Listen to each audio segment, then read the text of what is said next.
Hi friends, welcome to my YouTube channel science for railways. ఈరోజు మనం 10th ఆగస్టులో జరిగిన సెకండ్ షిఫ్ట్లో జరిగిన గ్రూప్ డి క్వశ్చన్స్ గురించి మనం మాట్లాడుకుందాం.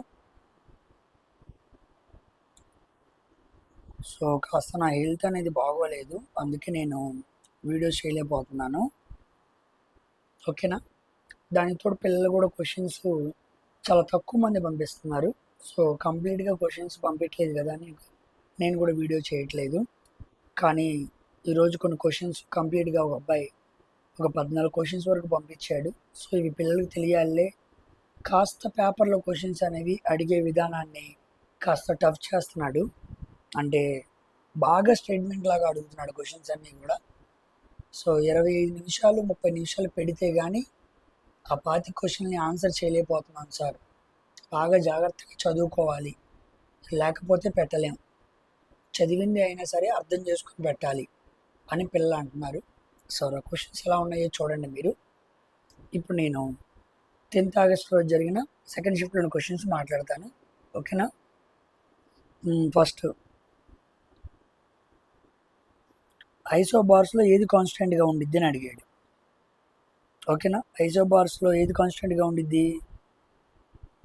ఐసోబార్స్లో ఎప్పుడు కూడా మాస్ నంబర్ కాన్స్టెంట్గా ఉండిద్ది అనమాట. ఓకేనా? మాస్ నంబర్ కాన్స్టెంట్గా పెట్టి మనం రాయాలి. ఉదాహరణకి మీకు ఇలా ఎగ్జాంపుల్స్ కూడా ఇవ్వచ్చు. ఒక ఆర్గాను ఒక కాల్షియం ఇస్తాడు, ఇది 40, ఇది 40, ఇది 18, ఇది 20. So same mass number, different atomic number.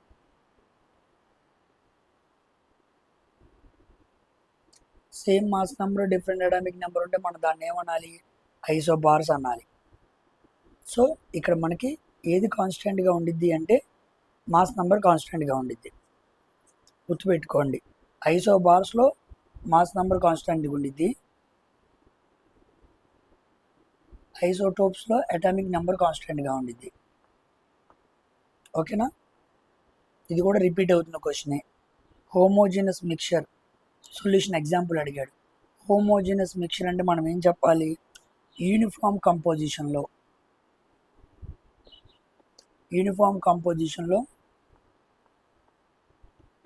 మన సొల్యూట్ని సాల్వెంట్ని కలిపేసాం అనుకోండి, దాన్ని మనం ఏమనాలి? హోమోజీనస్ మిక్చర్ అనాలి. ఓకేనా? ఉదాహరణకి ఎగ్జాంపుల్ తీసుకున్నాం అనుకోండి, salt water, sugar plus water, ఈ రెండు కూడా ఏంటి? హోమోజీనస్ అన్నమాట. వీటి మీద ప్రాపర్టీస్ మీద బాగా క్వశ్చన్లు పడుతున్నాయి. ఓకేనా? హోమోజీనస్, ఇంకోటి ఏమో హెటిరోజీనస్. హోమోజీనస్కి ఎగ్జాంపుల్స్గా మనం ఏం మాట్లాడుకుంటాం? సొల్యూషన్స్. హెటిరోజీనస్లో ఎగ్జాంపుల్స్గా మనం కొలైడ్స్ మాట్లాడుకుంటాం. కొలైడ్స్ కాకుండా సస్పెన్షన్స్ మాట్లాడుకుంటాం. వీటి ప్రాపర్టీస్ అడుగుతున్నాడు, ఎగ్జాంపుల్స్ అడుగుతున్నాడు. ఇక్కడ ప్రాబ్లమ్స్ అడిగితే మాస్ పర్సంటేజ్, వాల్యూమ్ పర్సంటేజ్ ఇవి కనపడుతున్నాయి. సో సొల్యూషన్స్ అనే యూనిట్ కింద ఈ కాన్సెప్ట్స్ ఒకసారి రివైజ్ చేసుకోండి మీరు.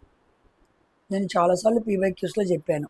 మాస్ పర్సంటేజ్ అంటే తెలుసు కదా, mass of the solute by mass of the solution, ఇదన్నమాట. దీన్ని బాగా అడుగుతున్నాడు.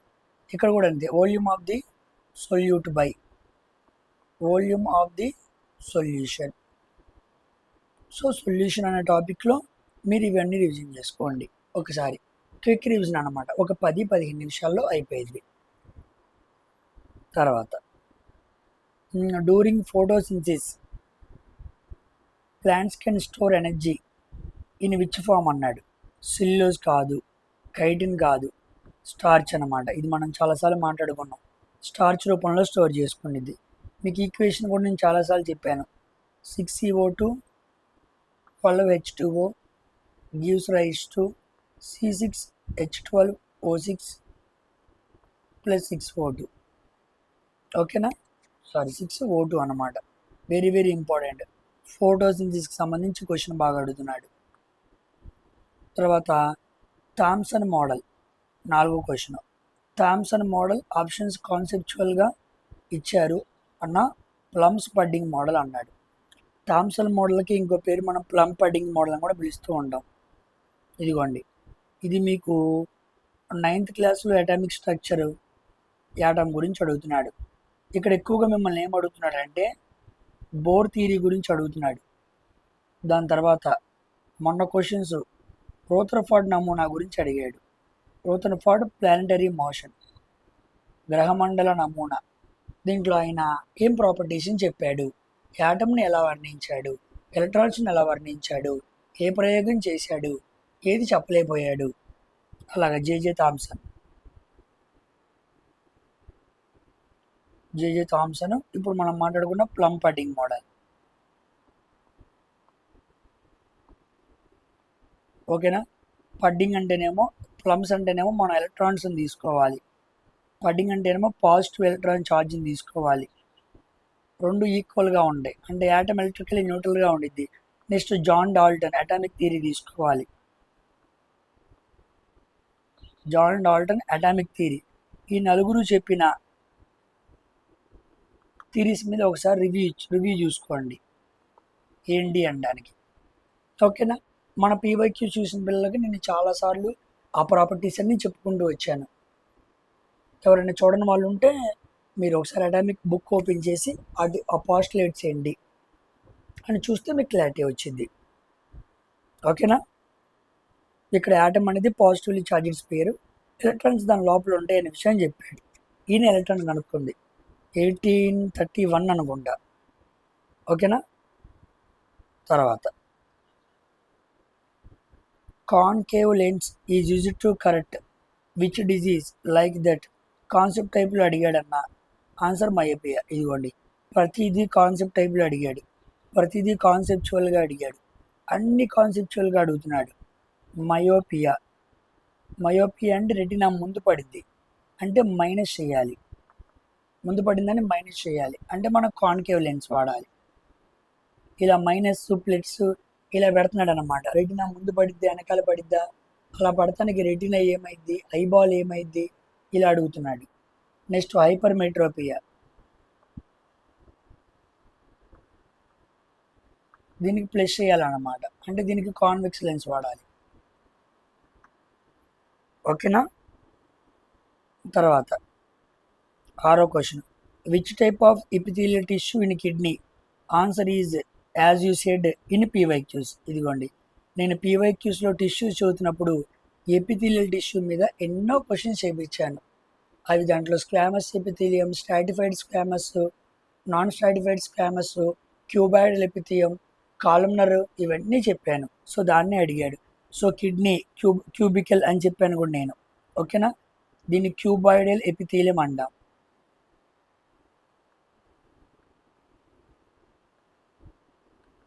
క్యూబాయిడల్ ఎపిథీలియం అనేది 2 చోట్ల ఉండిద్ది. ఒక చోట ఏమో కిడ్నీ, ఇంకోటి చోట కూడా చెప్పాను డక్ట్స్ ఆఫ్ గ్లాండ్స్లో కూడా ఉండిద్ది, గుర్తుపెట్టుకోండి. డక్ట్స్ ఆఫ్ సెలైవరీ గ్లాండ్స్, వీటిలో కూడా మనకు కనపడుతూ ఉండిద్ది క్యూబాయిడల్ ఎపిథీలియం అన్నమాట. ఓకేనా. Very very important. కొన్ని చోట్ల పైపుల్లో చెప్పి కాల్మర్ అంటే పైప్ ఇలా ఉండిద్ది అని వివరంగా చెప్పాను. ఓకేనా. సో కిడ్నీ ట్యూబ్యూల్స్ అనేవి క్యూబాయిడల్ ఎపిథీలియంలో ఉంటాయి. ఎపిథీలియం టిష్యూ గురించి అడుగుతున్నాడు.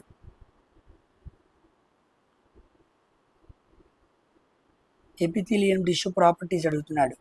అది మనకి ప్రొడక్షన్ కోసం ఉపయోగపడుతుంది, అది మనకి సెక్రీషన్ కోసం ఉపయోగపడుతుంది, అది మనకి అబ్జార్ప్షన్ కోసం ఉపయోగపడుతుంది.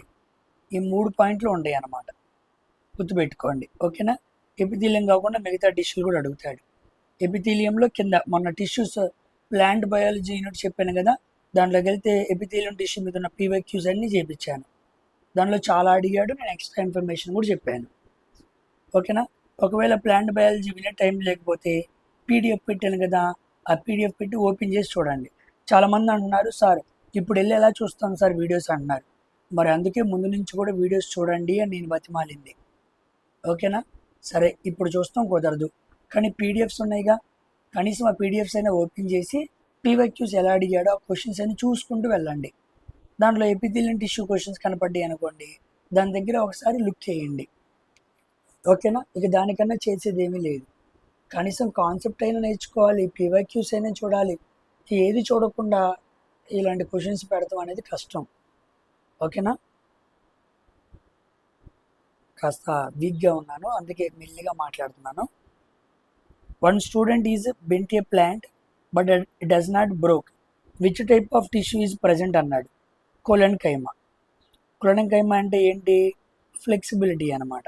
సో ఫ్లెక్సిబిలిటీని ప్రొవైడ్ చేసే టిష్యూ ఏంటి? కోలెన్కైమా. దీంట్లో మీకు సింపుల్ పర్మనెంట్ టిష్యూ ప్యారెన్కైమా, కోలెన్కైమా, స్క్లీరెన్కైమా, వీటి మీద క్వశ్చన్స్ పడుతున్నాయి. ఇవి చూసుకోండి. ప్లాంట్ బయాలజీలో అవన్నీ చెప్పాను నేను. ఇదిగోండి, ఈ క్వశ్చన్ చాలా ఇంపార్టెంట్. ప్లాంట్ కింగ్డమ్ మీద క్వశ్చన్లు పడుతున్నాయి. క్వశ్చన్కి వెళ్ళే ముందు ప్లాంట్ కింగ్డమ్ మీద క్వశ్చన్లు పడుతున్నాయి. ప్లాంట్ కింగ్డమ్లో మనకి థాలోఫైటా. ఓకేనా? ఒక ఎగ్జామ్లో థాలోఫైటాలో ఉండే పదం థాలస్ అంటే ఏంటి అన్నాడు. ఓకేనా? అది మీరు ప్లాంట్ కింగ్డమ్ చూస్తుంటే క్లియర్గా మీకు అర్థమవుతూ ఉండిద్ది అనమాట. ప్లాంట్ కింగ్డమ్ మీ మధ్యలో నేను ఎప్పుడూ చెప్పలేదు, అంటే అంత ఎప్పుడు మనకి రాలేదు అని అనుకున్నాం. సో వాడు ఏంటంటే అడిగాడు. ఓకేనా? గుర్తుపెట్టుకోండి, ఒక ఆర్గనైజేషన్ అనమాట థాలస్ అంటే. ఓకేనా? ఈ థాలోఫైటాలో మనకి ఎగ్జాంపుల్స్కి ఏమొస్తాయి? ఆల్గే, ఫంగై వస్తాయి అన్నమాట. Next Bryophyta. బ్రయోఫైటా అంటే మనం ఏమంటాం? Amphibians of the plant kingdom అంటాం. Amphibians of the plant kingdom ఉభయచర జీవులు, అంటే నేల మీద నీటిలోనే బతుకుతాయి. ఇక్కడ మనకి mosses, liverworts, hornworts అనే ఎగ్జాంపుల్స్ వస్తాయి అన్నమాట. ఓకేనా? Next Pteridophyta. ఇవన్నీ కూడా నాన్ ఫ్లవరింగ్ ప్లాంట్స్ అన్నమాట, పుష్పించని మొక్కలు. పుష్పించే మొక్కల్ని మనం జిమ్నోస్పమ్స్గా, యాంజియోస్పమ్స్గా డివైడ్ చేసుకోవాలి. విత్తనాలు లోపల ఉండేవి, విత్తనాలు బయట ఉండేవి. ఇప్పుడు టెరిడోఫైటా అంటే ఇక్కడే మనకి వాస్కులర్ టిష్యూస్ ఉంటాయి అన్నమాట. వాస్కులర్ టిష్యూస్ ఉంటాయి. సో వాస్కులర్ టిష్యూస్ దీంట్లో ఉండవు, దీంట్లో ఉండవు, కేవలం టెరిడోఫైటాలోనే ఉంటాయి అన్నమాట. కాస్త అభివృద్ధి చెందిన చెట్లుగా మనం మాట్లాడుకోవాలి. ఇప్పుడు క్వశ్చన్ చూడండి. Plants have xylem and phloem. ఇందా చెప్పాను కదా, ఈ వాస్కులర్ టిష్యూస్లో ఎగ్జాంపుల్స్ జైలము, ఫ్లోయము. ఈ రెండు టిష్యూస్ ఉన్నాయని అనుకోండి, ఆ ప్లాంట్స్ ఏ కింగ్డమ్ సరిపోయి ఉండాలి? టెరిడోఫైటా అయి ఉండాలి. సో ప్లాంట్స్ హ్యాజ్ జైలము, ఫ్లోయం, ఈ రెండు ఉన్నాయి అన్నాడు. అంటే థాలోఫైటా కాదు, ఇది కాదు, ఇది కాదు, ఇది కాదు, టెరిడోఫైటా. టెరిడోఫైటా ఎగ్జాంపుల్ అవ్వాలన్నమాట. ఓకేనా? But not have seeds, leaves, which type it is అన్నాడు. సీడ్స్, లీవ్స్ ఉండవు అన్నమాట. ఇక ప్లాంట్స్, స్టెమ్స్ ఇవన్నీ బాగానే డెవలప్ అవుతాయి. సీడ్స్, ఫ్రూట్స్, ఫ్లవర్స్ అనేవి ఉండకుండా మిగతా భాగాలన్నీ డెవలప్ అయినాయి అనుకోండి, వాటిని మనం టెరిడోఫైటా అనాలి. గుర్తుపెట్టుకోండి, వెరీ వెరీ ఇంపార్టెంట్. ఇవి రీప్రొడక్షన్ ఎలా చేసుకుంటాయి అంటే రీప్రొడ్యూస్ టు స్పోర్స్ ద్వారా, స్పోర్ ఫార్మేషన్ ద్వారా రీప్రొడ్యూస్ చేసుకుంటాయి. ఇవి సీడ్స్ని ప్రొడ్యూస్ చెయ్యవు, ఇది మెయిన్ పాయింట్. వాడు కూడా డు నాట్ హ్యావ్ సీడ్స్ అన్నాడు. ఆ పదం దగ్గర నాకు ఇది ఆన్సర్ అని తెలిసింది. దీనికి ఎగ్జాంపుల్స్ ఫెర్న్స్ అన్నమాట. ఫెర్న్ మొక్కలు, గుర్రపు నాడ, హార్స్ టైల్స్ అంటారు. ఈ మొక్కలన్నీ కూడా వీటికి ఎగ్జాంపుల్స్ అన్నమాట. ఓకేనా? గుర్తుపెట్టుకోండి, వాస్కులర్ టిష్యూ అయి ఉండాలి, సీడ్లెస్ అయి ఉండాలి. వాస్కులర్ టిష్యూస్ ఉండి సీడ్లెస్ ఉన్నాయి అనుకోండి, దాన్ని మనం టెరిడోఫైటా అనాలి. ఓకేనా? దీన్ని reptiles of the plant Kingdom అంటారు. బాగా అభివృద్ధి చెందిన మొక్కలు మనకి ఇక్కడే కనపడతాయి అన్నమాట, వృక్ష జాతిలో. Which is connected to muscle, brain అన్నాడు. మజిల్కి, బ్రెయిన్కి కనెక్ట్ అయ్యేది ఏంటి? నర్వ్స్ అన్నమాట. ఓకేనా? నర్వ్స్. వీన్స్ ఎందుకు ఉంటాయి? వీన్స్ అంటే ఏంటి? సిరలు అనమాట. ఇవి ఇక్కడ ఉండవు. మనకి మామూలుగా సెన్సరీ నర్వ్స్, మోటార్ నర్వ్స్, ఈ రెండు ఉంటాయి. ఇంకోటేమో మిక్స్డ్ నర్వ్స్ అనమాట. ఓకేనా. సెన్సింగ్ నర్వ్స్ అంటే ఏం చేస్తాయి? ఇంపల్సెస్ని, ఎలక్ట్రికల్ సిగ్నల్స్ని ఎక్కడ తీసుకెళ్తాయి? సెంట్రల్ నర్వస్ సిస్టమ్కి తీసుకెళ్తాయి. ఓకేనా. మోటార్ నర్వ్స్ అంటే ఏం చేస్తాయి? పేరులో ఉంది మోటార్. ఇవి సిఎన్ఎస్. ఇక్కడికి వచ్చిన ఇంపల్సెస్ని సిఎన్ఎస్ అంటే సెంట్రల్ నర్వస్ సిస్టమ్ నుంచి మజిల్స్కి, గ్లాండ్స్కి తీసుకెళ్తాయి. ఓకేనా. ఇదనమాట. Which part of the brain has the highest thinking power? ఇది మనం చాలాసార్లు మాట్లాడుకున్నాం. Four brain. ఇది నేను పీవైక్యూస్లో కూడా చాలాసార్లు చెప్పాను.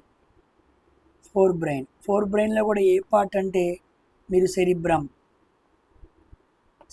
అనే పార్ట్ చెప్పాలన్నమాట. ఓకేనా. Thinking, intelligence, memory, reasoning, voluntary actions, sensory interpretation ఇవన్నీ కూడా సెరిబ్రమ్లో జరుగుతున్నాయి.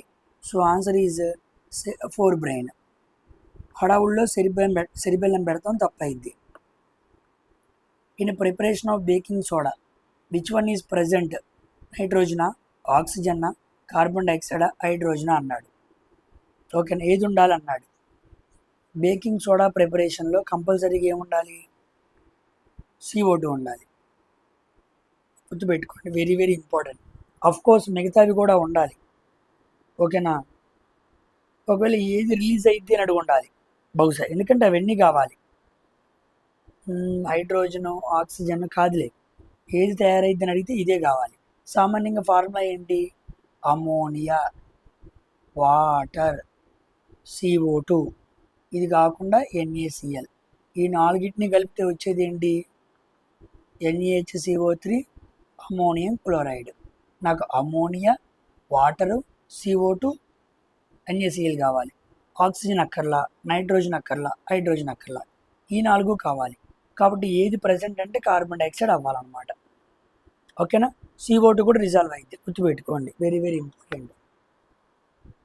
ప్రాబ్లం అడిగాడు, మాస్ ఇచ్చాడు, స్పీడ్, 2 స్పీడ్స్ ఇచ్చాడు, టైం ఇచ్చాడు. ఓకే. సో మాస్, వెలాసిటీ ఇచ్చాడు. కంపల్సరీగా అదే క్వశ్చన్ అవ్వాలి. ఫోర్స్ అడిగి ఉండొచ్చు. ఓకేనా. ఫోర్సే అడిగి ఉండొచ్చు. ఉదాహరణకి చేద్దాం చూడండి. మాస్ ఎంత ఇచ్చాడు ఒకసారి చూద్దాం. 1000. స్పీడ్ 20, 10 ఇచ్చాడు. F=m/a formula. ఫస్ట్ 20 km/h ఇచ్చాడు, మార్చుకున్నాం. 20 × 5/18 మీటర్/సెకండ్లో మార్చాలి. 2 10లు 2 9లు 50/9. తర్వాత 10 × 5/18 2 5లు 2 9 25/9. Acceleration final velocity by initial velocity by time అన్నమాట. ఎందుకంటే కైనెటిక్ ఎనర్జీ కనుక్కోండి అని అనుకో, వాడు టైం ఇవ్వడం, టైం కూడా ఇచ్చాడు కదా, టైం = 5 seconds ఇచ్చాడు. కంపల్సరీగా ఫోర్సే కనుక్కోమని ఉంటాడు. యాక్సలరేషన్ ఫైనల్ వెలాసిటీ ఎంత? నేను లేదు ఫైనల్ వెలాసిటీ ముందు చెప్పాడు, ఇది UI ఉండాలి, ఇది VI ఉండాలి. ఎగ్జాక్ట్గా మెన్షన్ చేయలేదు కాబట్టి నాకు తెలిసింది చేస్తున్నాను అన్నమాట. సో V అంటే 25/9, మనం దీన్ని Vగా తీసుకుందాం, దీన్ని Uగా తీసుకుందాం. నెక్స్ట్ 50/9/5 అన్నమాట. ఓకేనా. ఎల్సిఎం ఎంత? సేమే కాబట్టి -25/9, 5/1 కాస్త 1/5 అయింది, కొట్టేస్తే -5/9 అయింది. So F = m × a. F అంటే ఎంత? 1000 × -5/9.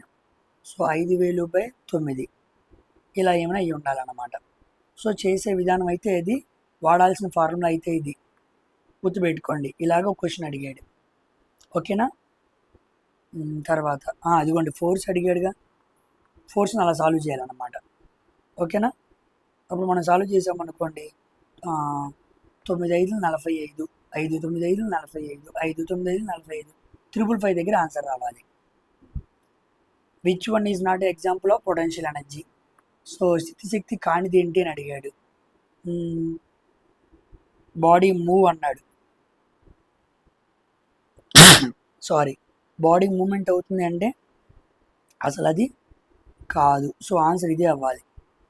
Moment is related to kinetic energy. Compressor స్ప్రింగ్లో ఎలాస్టిక్ పొటెన్షియల్ ఎనర్జీ ఉండిద్ది. వాటర్ స్టోర్డ్ ఇన్ డ్యామ్, దాంట్లో కూడా గ్రావిటేషనల్ పొటెన్షియల్ ఎనర్జీ ఉండిద్ది. బాడీ మూవింగ్ అన్నాడు కాబట్టి A is the correct answer. ఒక ఆబ్జెక్ట్ మూవింగ్లో ఉంటే దాంట్లో ఉండే energy kinetic energy. White light passed through the prism, what is the process called like that అని అడిగాడు. దాన్ని ఏమంటాం మనం? డిస్పర్షన్ అంటాం. ఏమంటాం? డిస్పర్షన్ అంటాం. గుర్తుపెట్టుకోండి, వెరీ వెరీ ఇంపార్టెంట్. ఓకేనా? ఇవన్నమాట 14 క్వశ్చన్స్. నెక్స్ట్ కరెంట్ అఫైర్స్ చూడండి. కరెంట్ అఫైర్స్ రీసెంట్గా ఏమేమి అడుగుతున్నాడో వాటి మీద ఒక క్విక్ రివ్యూ ఇస్తాను. వాటిని మీరు ఎలా చదువుకోవాలో చూసుకోండి. ఫస్ట్, కరెంట్ అఫైర్స్లో థీమ్స్ బాగా అడుగుతున్నాడు ఈ మధ్య. మొన్న 7-8 తారీఖు సెలవులు వచ్చినాయి కదా, సెలవుల తర్వాత థీమ్స్ బాగా అడుగుతున్నాడు. అందులోనూ బాగా ఫిబ్రవరి మంత్ బాగా అడుగుతున్నాడు. సో ఫిబ్రవరిలో ఉండే డేట్స్ అండ్ థీమ్స్ అడుగుతున్నాడు. ఓకేనా? రీసెంట్గా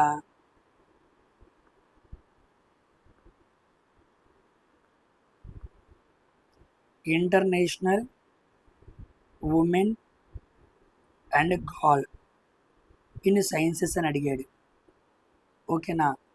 దీని ఆన్సర్ ఫిబ్రవరి 13-11 ఉంది, చూడండి. దాన్ని అడుగుతున్నాడు. ఓకేనా?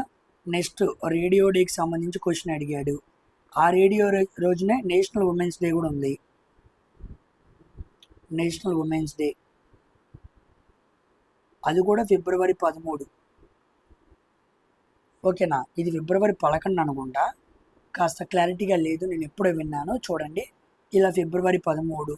తర్వాత ఫిబ్రవరి 1 కోస్ట్ గార్డ్ డే ఉంది కదా, కోస్ట్ గార్డ్ డే, దాని రైజింగ్ డే సంబంధించి అడిగాడు. అది 50వ రైజింగ్ డే. ఇలాగ మీకు థీమ్స్ అనే సెక్షన్ బాగా అడుగుతున్నాడు. సో కంపల్సరీగా జనవరి నుంచి కేవలం జూన్ వరకు మధ్యలో ఉండే డేట్స్ని సింపుల్గా మ్యూజిక్ డే అంటాడు. ఓకేనా? అది జనవరి 21 అని నువ్వు పెట్టగలగాలి. మే 31 యాంటీ టెర్రరిజం డే, జనవరి 1 గ్లోబల్ ఫ్యామిలీ డే. ఓకేనా? ఇలా మిమ్మల్ని అడుగుతూ ఉంటాడు.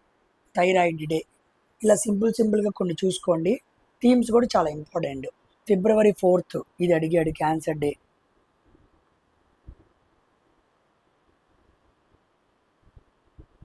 ఫిబ్రవరి 4 క్యాన్సర్ డే. దీని పేరు యునైటెడ్ బై యూనిక్ అనే థీమ్ కూడా ఉంది. United by unique. ఓకేనా? ఇది చూసుకోండి.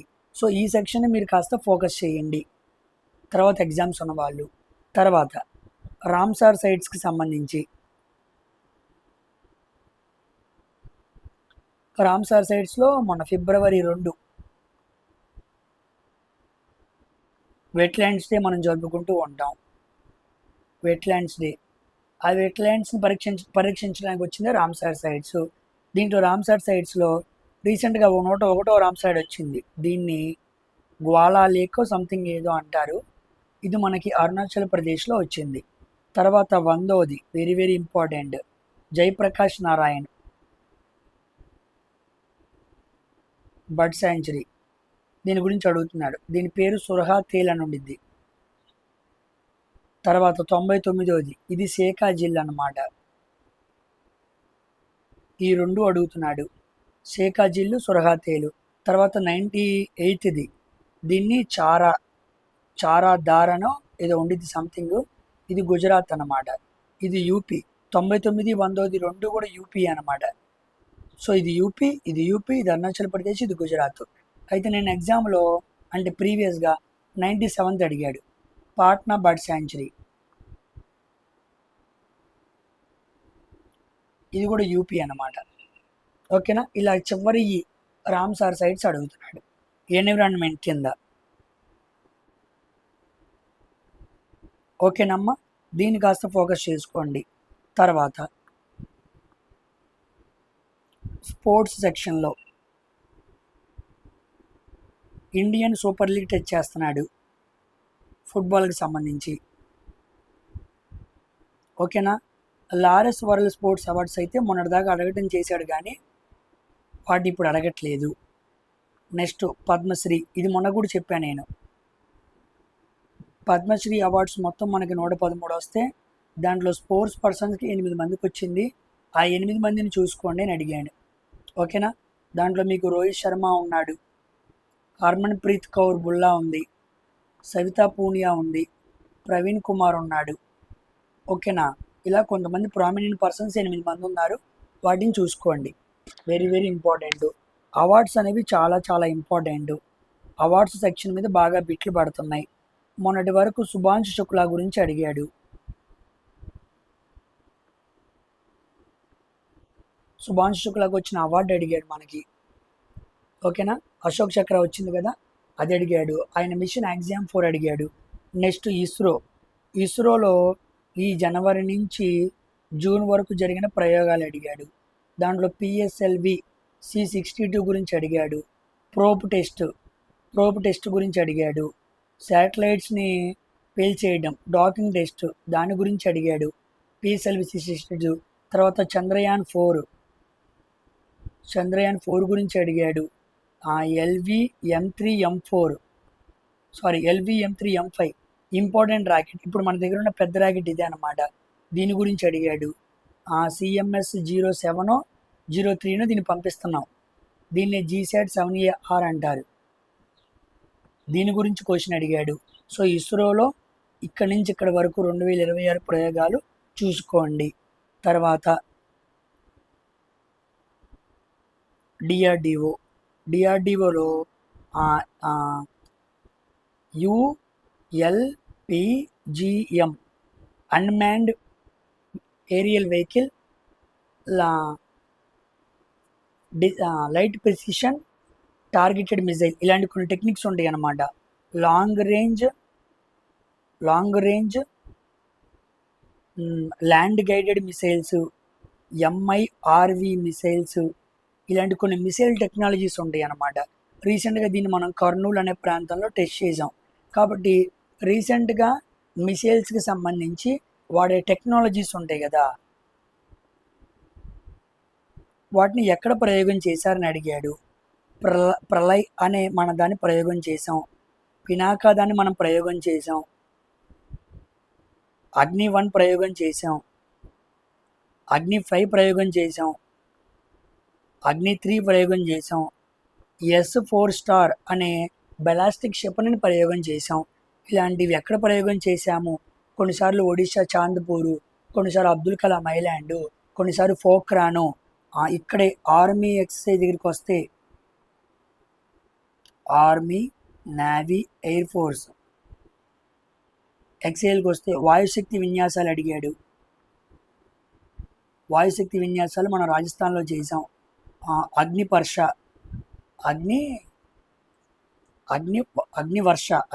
విన్యాసాలు చేసాం.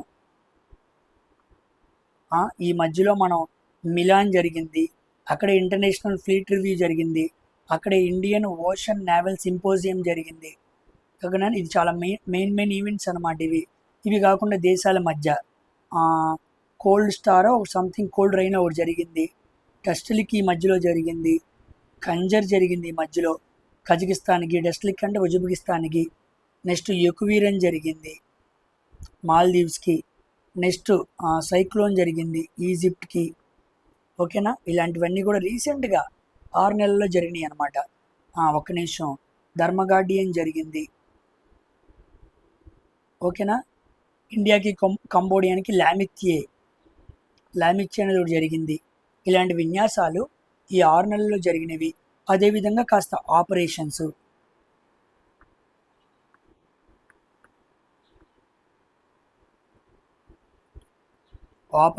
మీకు ఆపరేషన్ రాహత్ అడిగాడు, యాంటీ సంబంధించి. ఆపరేషన్ సింధూర్ గురించి అడిగాడు. దాన్ని లాగోన్ ఎవరు చేశారు, దాన్ని రిలీజ్ చేసింది ఎవరు అడిగాడు. నెక్స్ట్ ఆపరేషన్ బ్లాక్ ఫారెస్ట్ అడిగాడు. నక్సైల్స్ని ఛత్తీస్గఢ్, రాజస్థాన్, తెలంగాణ ప్రాంతాల నుంచి రిమూవ్ చేయడం. నెక్స్ట్ ఆపరేషన్ సహస్ర అడిగాడు. ఓకేనా. ఇలాంటి రీసెంట్ ఆపరేషన్స్ అడుగుతున్నాడు. వీటిని చూసుకోవాలి. ఓకేనా. డిఆర్డిఓ కింద ఇవన్నీ కూడా లాస్ట్ టైం అప్పుడప్పుడు పిల్లలు నాకు పలానా కరెంట్ అఫైర్స్ అడిగాడు అని చెప్పి కొంతమంది చెబుతున్నారు. అందరూ ఇవన్నీ రాయటానికి కుదరట్లేదు.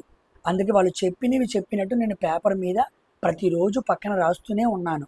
అది అవకాశం రాగానే మీతో మాట్లాడదామని. కరెక్ట్ సమయానికి హెల్త్ బాగోలా. అందుకే చెప్పలేకపోతున్నాను. కానీ ఇప్పుడు చెప్పకుండా ఉండలేకపోయా. అందుకే కరెంట్ అఫైర్స్ చెప్పి ఆపేద్దాం అనుకున్నా. కానీ ఇవన్నీ మీకు తెలియాలి అని నేను ఎలాగైనా ఓపిక చేసుకొని చెబుతూ ఉన్నాను.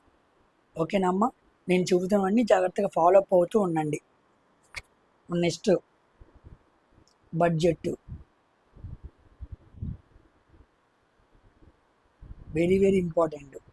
బడ్జెట్లో మీకు ఫిజికల్ డెఫిసిట్ గురించి, తర్వాత రెవెన్యూ డెఫిసిట్ గురించి,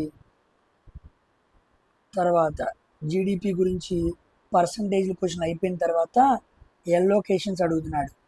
ఎవరికి ఎంత ఇచ్చామని చెప్పి. ఎక్కువగా ఫస్ట్ ఇచ్చిన సెక్టార్ ఏంటి? Transport sector. ఆ తర్వాత మనం దేనికి ఇచ్చాం? డిఫెన్స్కి ఇచ్చాం. ఆ తర్వాత మనం రూరల్ డెవలప్మెంట్కి ఇచ్చాం.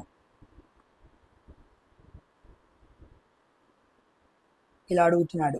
తర్వాత ఇంపార్టెంట్ స్కీమ్స్ ఉన్నాయి. శక్తి, బయోఫార్మా శక్తి ఉంది కదా, బయోఫార్మా శక్తికి మనం ఎంత ఇచ్చామని అడిగాడు. 10,000 కోట్లు ఇచ్చాం. తర్వాత CCUS అంటే ఏంటి? Carbon capture, utilisation and storage. ఇది చాలా చాలా ఇంపార్టెంట్. దీనికి మనం 20,000 కోట్లు ఇచ్చాం. ఇవన్నీ అడిగినాయండి. అర్థమైందా? ఎన్ని కెమికల్ పార్కులు మనం పెట్టుకోవడానికి అనుమతి పొందాం? 3 కెమికల్ పార్కులు. ఎన్ని కొత్త నిమ్హాన్స్ వస్తున్నాయి? నిమ్హాన్స్. ఓకేనా? నిమ్హాన్స్ అంటే హెల్త్కి సంబంధించి, మెంటల్ అండ్ న్యూరో సైన్స్కి సంబంధించి బెంగళూరులో ఒక సెంటర్ ఉండేది. రీసెంట్గా కొత్తవి 2 వస్తున్నాయి అన్నమాట. ఒకటి రాంచీ, ఇంకోటి తేజ్పూరు. ఇది అడిగాడు.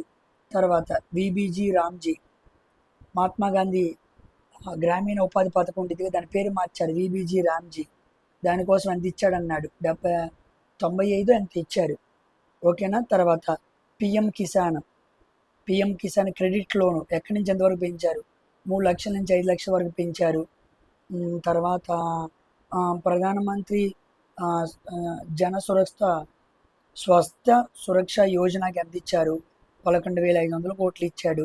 తర్వాత ఆయుష్మాన్ భారత్కి ఎంత ఇచ్చారు? 9,000 కోట్లు నియర్గా దానికి ఇవ్వటం జరిగింది. వీటన్నిటిని అడుగుతున్నాడు ఎల్లోకేషన్స్ ఎలా వస్తాయని చెప్పి. తర్వాత ఆరెంజ్ ఎకానమీ అంటే ఏంటి? వేటిని డెవలప్ మనం చేయబోతున్నాం అని అడిగాడు. AVGC అంటే aviation, visual effects, gaming, comics. AVGC orange economy. ఓకేనా? నెక్స్ట్ రీసెంట్గా ఎన్ని జిల్లాలు? 100 జిల్లాల్లో ప్రధానమంత్రి ధనధాన్య కృషి యోజన దీన్ని స్టార్ట్ చేస్తున్నారు. దిగుబడి తక్కువ ఉన్న 100 జిల్లాలని ఎంచుకొని డెవలప్ చేయడం అన్నమాట. తర్వాత ఇంకేం అడిగాడు బడ్జెట్లో? ఖేలో ఇండియా స్పోర్ట్స్కి సంబంధించి ఎంత? 924 పాయింట్ సంథింగ్ క్రోర్స్. స్పోర్ట్స్ కిట్ల కోసం ఎన్ని కోట్లు? 500 కోట్లు స్పోర్ట్స్ కిట్స్ కోసం బడ్జెట్. తర్వాత ఖేలో ఇండియా వింటర్ గేమ్స్ జరిగినాయి, ఖేలో ఇండియా బీచ్ గేమ్స్ జరిగినాయి, ఖేలో ఇండియా ట్రైబల్ గేమ్స్ జరిగినాయి, ఖేలో ఇండియా యూనివర్సిటీ గేమ్స్ జరిగినాయి. ఇవి ఎక్కడ జరిగినాయి? ఖేలో ఇండియా ట్రైబల్ గేమ్స్ అంటే ఫస్ట్ టైం మనకి ఛత్తీస్గఢ్లో జరిగినాయి. అక్కడ ఇంపార్టెంట్. దాంట్లో హర్యానా ఫస్ట్ స్టేట్గా వచ్చింది. ఫస్ట్ అడుగుతున్నాడు, మిగతా అడుగుతున్నాడు.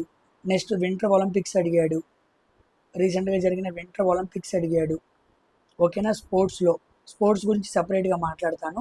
ఇలా లోపలికి వెళ్ళి అడుగుతున్నాడు బడ్జెట్లో, గుర్తుపెట్టుకోండి. నెక్స్ట్ మొత్తం ఎన్ని రైల్వే కారిడార్లకు ఓకే చేశారన్నాడు. 7. ఓకేనా? స్టేషన్లు ఇప్పుడు అన్ని సికింద్రాబాద్ రైల్వే స్టేషన్, అన్ని రైల్వే స్టేషన్లు బాగు చేస్తున్నారు కదా. దాన్ని ఏ ప్రాజెక్ట్ కింద? అమృత భారత్ రైల్వే స్టేషన్ అనే స్కీమ్ కింద చేస్తున్నారు. 2.22 లక్షల కోట్లు సంథింగ్ ఏదో రైల్వే కోసం అలాట్ చేశారు. ఇవన్నీ బడ్జెట్ కింద మీరు చూసుకోవాలి. ఓకేనా? తర్వాత స్పోర్ట్స్ కింద వింటర్ ఒలింపిక్స్ అడిగాడు. Indian super league. ఇది ఇండియన్ సూపర్ లీగ్ అనేది మనం ఎక్కువ మంది చూడడం అన్నమాట. ఓకేనా? ఇండియన్ సూపర్ లీగ్ గుర్తుపెట్టుకోండి, ఫుట్బాల్కి సంబంధించి. అది అడిగాడు. రీసెంట్గా BBC అవార్డ్స్ వచ్చినాయి. స్మృతి మందానాకు వచ్చింది, పారా అథ్లెట్ ప్రీతి పాల్కి వచ్చింది. ఇలా కొన్ని ఉన్నాయి. BCC awards sports person, sports women ఈ అడుగుతున్నాడు. Sports women of the year వాటిని ఒకసారి చూడండి. ఆ తర్వాత ఏషియన్ ఏషియన్ పేరు వచ్చి ఇక్కడ మనకి ఛాంపియన్షిప్స్ వస్తాయి. మధ్యలో Asian badminton championship, athletic championship, Asian badminton athletic, boxing championship athletic, తర్వాత wrestling championship, Asia weightlifting championship 1, 2, 3, 4, 5 Asia అనే పేరుతో మొదటి ఉండి ఛాంపియన్స్ అనే పేరు చివరుండి మధ్యలో ఏముంటాయో అవన్నీ అడుగుతున్నాడు. అండర్-23 అడిగాడు, అండర్-19 అడిగాడు, అండర్-19 వరల్డ్ కప్ అడిగాడు, బ్లైండ్ వరల్డ్ కప్ అడిగాడు. ఓకేనా, ఇలాంటివి మమ్మల్ని బాగా అడుగుతున్నాడు. టెన్నిస్లో ఆస్ట్రేలియన్ ఓపెన్ టూర్లో లక్ష్యసేన్ ఓడిపోయాడు. నేను టెన్నిస్ మాట్లాడట్లేదు, బ్యాడ్మింటన్లో లక్ష్యసేన్ రీసెంట్గా ఆసియా తాలియా ఒక ఆమె ఉండిద్ది, ఆమె గెలిచింది, అది అడిగాడు. రేస్ గురించి అడిగాడు. అతిక తీరని ఒక అమ్మాయి కొత్తగా వచ్చింది, దాన్ని అడిగాడు. సో ఇలాంటి పర్సన్స్ చాలా అడుగుతున్నాడు స్పోర్ట్స్లో. ఇవి చూసుకోండి. ఓకేనా. సో కంపల్సరీగా మీరు రివిజన్ చేసుకోవాల్సినవి ఫైనల్గా చెప్పేస్తున్నాను చూడండి. డేట్స్ అండ్ థీమ్స్ రివిజన్ చేసుకోండి. స్పోర్ట్స్ని ఒకసారి రివిజన్ చేసుకోండి. అవార్డ్స్ని రివిజన్ చేసుకోండి. ఓకేనా. డిఆర్డిఓ, ఇస్రో, నీతి ఆయోగ్ తీసుకొచ్చినవి చెప్పడం మర్చిపోయాను. ర్యాంకింగ్స్, సమ్మిట్స్ వీటిని రివిజన్ చేసుకోండి. ర్యాంకింగ్స్ అనగానే మీకు రీసెంట్గా అది కూడా రీసెంట్ ర్యాంకింగ్సే అడుగుతున్నాడు. ఓకేనా. రెడీనెస్ ఇండెక్స్లో ఎంత అంటే 45 ఎంత ఉంది, అది చూడండి. హ్యాపీనెస్ ఇండెక్స్లో 116, దాంట్లో ఫిన్లాండ్ ఫస్ట్ వచ్చింది. తర్వాత 127, కొంతమంది 126 అంటున్నారు, ఎగ్జాక్ట్గా తెలియదు, చూడండి. ఓకేనా. ప్రెస్ ఫ్రీడమ్ ఇండెక్స్ దాన్ని అడుగుతున్నాడు. తర్వాత కరప్షన్ ఇండెక్స్ని అడుగుతున్నాడు, 91. కరప్షన్ ఇండెక్స్లో ఫస్ట్ దేశం ఏంటి? స్వీడను, సింగపూర్. ప్రెస్ ఫ్రీడమ్ ఇండెక్స్లో ఫస్ట్ ఏంటి? నార్వే. అంతకుముందు 80వ ర్యాంక్ ఉండేది హెల్తీ పాస్పోర్ట్ ఇండెక్స్, ఫిబ్రవరిలో 75కి వచ్చింది, తర్వాత మళ్ళీ 78కి వెళ్ళింది. రీసెంట్గా 75, ఫిబ్రవరిలో రీసెంట్గా 78, అంతకుముందు 75. ఎవరు? Healthy passport index. సో స్టార్టింగ్లో 80, మన ఫిబ్రవరిలో 75, రీసెంట్గా 78కి వచ్చింది. దీనిలో ఫస్ట్ దేశం సింగపూరు, సెకండ్ది దక్షిణ కొరియా, జపాను, ఇంకోటి ఏదో ఉండిద్దండి, జపాను, సౌత్ కొరియాని అనుకుంటా, చూడండి. ఓకేనా. ఈ ర్యాంకింగ్స్ అన్నీ అడుగుతున్నాడు. ఆర్మీలో ఖర్చు చేసిన దేశాల్లో మన 5వ ర్యాంకు, ఆర్మీలో వస్తువులు ఎక్కువ దిగుమతి చేసుకున్న దాంట్లో మన భారతదేశం 2వ ర్యాంకు, క్లైమేట్ చేంజ్ పర్ఫార్మెన్స్ ఇండెక్స్లో 10 2025లో ర్యాంకు, 23 2026లో, ఇప్పుడు ర్యాంక్ 23 అనమాట. ఇలా ర్యాంకింగ్స్ అన్నీ చూసేసుకోండి. ఓకేనా. కరప్షన్ ఇచ్చేది ఎవరు? ట్రాన్స్పరెన్సీ ఇంటర్నేషనల్ ఎవరు వాళ్ళు ఇస్తారనమాట. 116, ఇది గుర్తుపెట్టుకోండి. ప్రెస్ ఫ్రీడమ్ ఇండెక్స్ కాకుండా, ప్రెస్ ఫ్రీడమ్ ఇండెక్స్ కాదు, ఇది పీస్ ఇండెక్స్ అనమాట. Peace index 127, press freedom index ఏమో 156 అనమాట. 157, అంతకుముందు 151 ఉంది, ఇప్పుడు 157 అనుకుంటా, చూడండి. So press freedom index, peace index, happy index, readiness index, energy power index, ఆర్మీలో ఖర్చు చేసిన ఇండెక్స్లు, ఇవి రఫ్గా నాకు గుర్తున్నాయి.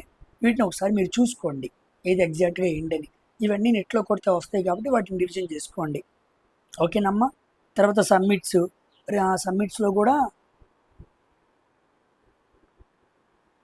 గవర్నమెంట్ సమ్మిట్స్, రీసెంట్గా యుఏఈలో జరిగింది వరల్డ్ గవర్నమెంట్ సమ్మిట్స్, తర్వాత WTO మినిస్ట్రియల్ మీటింగ్కి సంబంధించిన 14వ మీటింగు అది అడిగాడు, వాటర్ సమ్మిట్ అడిగాడు, మొబైల్ కాంగ్రెస్ అడిగాడు. ఓకేనా. ఏఐ యాక్షన్ సమ్మిట్ వేరు, ఏఐ ఇంపాక్ట్ సమ్మిట్ వేరు. ఓకేనా. ఇవి ప్రామినెంట్. మనకు తెలిసిన G7, మనకు తెలిసిన G20, మనకు తెలిసిన బ్రిక్స్, మనకు తెలిసిన SCO, ఇవి అడగట్లా.